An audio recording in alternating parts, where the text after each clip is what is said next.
ಇನ್ನು ಸಮರ್ಥ ಶಾಮನೂರ್ಗೆ ಸಿಗಲಿದೆಯಾ 18,000 ಲೀಡ್ನಲ್ಲಿ ಅವರು ಗೆಲ್ತಾರಾ ಅನ್ನುವಂಥದ್ದು ಕೂಡ ಒಂದು ಕಡೆ ಪ್ರಶ್ನೆ ಆಗಿದೆ. ಮಗನ ಗೆಲುವಿನ ಲೆಕ್ಕ ಹೇಳಿದ್ದಾರೆ ಸಂಸದೆ ಪ್ರಭಾ ಮಲ್ಲಿಕಾರ್ಜುನ್. ನಮ್ಮ ಕ್ಷೇತ್ರದಲ್ಲಿ ಮತದಾರರ ಪ್ರತಿಕ್ರಿಯೆ ಅದ್ಭುತವಾಗಿದೆ ಅಂತೇಳಿ ಹೇಳ್ತಾ ಇದ್ದಾರೆ. ಸಮರ್ಥ ಅವರು ಗೆದ್ದೇ ಗೆಲ್ತಾರೆ ಅನ್ನುವಂತಹ ಭರವಸೆ ನಮಗಿದೆ. ಕೆಲವರು 8ರಿಂದ 12,000 ಮತಗಳ ಅಂತರ ಅಂತ ಹೇಳ್ತಾ ಇದ್ದಾರೆ. ಇನ್ನು ಕೆಲವರು 12ರಿಂದ 18,000 ಅಂತ ಹೇಳ್ತಾ ಇದ್ದಾರೆ. ಸಮರ್ಥ ಖಂಡಿತವಾಗ್ಲೂ ಗೆದ್ದೇ ಗೆಲ್ತಾರೆ ಅಂತೇಳಿ ಪ್ರಭಾ ಮಲ್ಲಿಕಾರ್ಜುನ್ ಅವರು ಹೇಳಿ ಅವರ ಒಂದು ವಿಶ್ವಾಸವನ್ನ, ಅವರ ಒಂದು ಭರವಸೆಯೊಂದನ್ನು ಹೇಳ್ತಾ ಇದ್ದಾರೆ.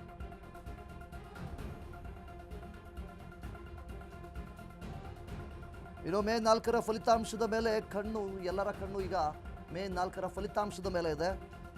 ಜನರ ಆಶೀರ್ವಾದ ನಮ್ಮ ಮೇಲಿದೆ. ಮತದಾರರು ನೀಡಿರುವಂತಹ ತೀರ್ಪು ಮೇ 4ರಂದು ಪ್ರಕಟಗೊಳ್ಳುವಂತಹ ಫಲಿತಾಂಶದಲ್ಲಿ ಸ್ಪಷ್ಟವಾಗುತ್ತೆ ಅಂತೇಳಿ ಸಂಸದರು ತಮ್ಮ ವಿಶ್ವಾಸದಿಂದ ಮಾತುಗಳನ್ನು ಆಡಿದ್ದಾರೆ. ಮಾಜಿ ಶಾಸಕ ಶಾಮನೂರು ಶಿವಶಂಕರಪ್ಪ ಅವರ ನಿಧನದಿಂದ ತೆರವಾದಂತಹ ಈ ಒಂದು ಸ್ಥಾನಕ್ಕೆ ನಡೆದಂತಹ ಈ ಒಂದು ಉಪಚುನಾವಣೆ ಏನಿದೆ, ಇದರಲ್ಲಿ ಖಂಡಿತವಾಗ್ಲೂ ಕೂಡ ಸಮರ್ಥ ಅವರು ಗೆದ್ದೇ ಗೆಲ್ತಾರೆ. ದೊಡ್ಡ ಮಟ್ಟದ ರೀತಿಯಲ್ಲಿ 18,000 ಲೀಡ್ಗಳಲ್ಲಿ 18,000 ಮತಗಳ ಅಂತರದಲ್ಲಿ ಗೆಲುವನ್ನು ಸಾಧಿಸ್ತಾರೆ ಅಂತೇಳಿ ಪ್ರಭಾ ಮಲ್ಲಿಕಾರ್ಜುನ್ ಅವರು ಇಲ್ಲಿ ಅವರ ವಿಶ್ವಾಸವನ್ನು ವ್ಯಕ್ತಪಡಿಸ್ತಾ ಇದ್ದಾರೆ. ಮುಖ್ಯವಾಗಿ ಬೈ ಎಲೆಕ್ಷನ್ಗೆ ಸಂಬಂಧಪಟ್ಟ ಹಾಗೆ ದಾವಣಗೆರೆ ದಕ್ಷಿಣ ಕ್ಷೇತ್ರದಲ್ಲಿ ಸಾಕಷ್ಟು ಚರ್ಚೆಗಳು, ಗೊಂದಲಗಳು ಕೂಡ ನಡೀತಾ ಇದ್ವು ಈ ಒಂದು ಕಾಂಗ್ರೆಸ್ನ ವಲಯದಲ್ಲಿ. ಕಾಂಗ್ರೆಸ್ನ ವಲಯದಲ್ಲಿ ಅವರವರ ಮಧ್ಯೆ ಏನು ಭಿನ್ನಾಭಿಪ್ರಾಯ ಆಗಿರ್ಬೋದು ಮತ್ತು ಟಿಕೆಟ್ ಹಂಚಿಕೆ ವಿಚಾರ ಆಗಿರ್ಬೋದು, ಸಾಕಷ್ಟು ಗೊಂದಲಗಳು ಕೂಡ ಆದವು.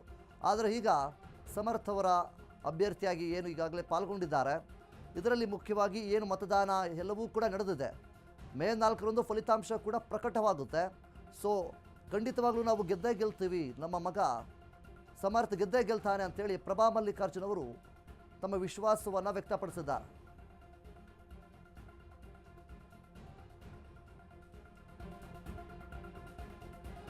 ಇನ್ನು ದಾವಣಗೆರೆ ದಕ್ಷಿಣ ಕ್ಷೇತ್ರ ಸಾಕಷ್ಟು ಗೊಂದಲಗಳಿಂದ, ಚರ್ಚೆಗಳಿಂದ ಕೂಡಿತ್ತು. ಸಾಕಷ್ಟು ಒಳಗೊಳಗೆ ಜಗಳಗಳು ಕೂಡ ಆದವು. ಮಾತಿನ ಚಕಮಕಿ ಆಗಿರ್ಬೋದು, ವಾಗ್ವಾದ ಆಗಿರ್ಬೋದು, ಇದರ ಜೊತೆಗೆ ಮುನಿಸುಗಳು ಕೂಡ ಆಗಿರ್ಬೋದು. ಒಂದು ಕಡೆ SS ಮಲ್ಲಿಕಾರ್ಜುನ್ ಅವರು ಕೊಟ್ಟಂತಹ ಸ್ಟೇಟ್ಮೆಂಟ್ಗಳು, ಇನ್ನೊಂದು ಕಡೆ ಜಮೀರ್ ಅವರಿಗೂ ಕೂಡ ಬೇಸರವನ್ನು ತಂದಿದ್ವು.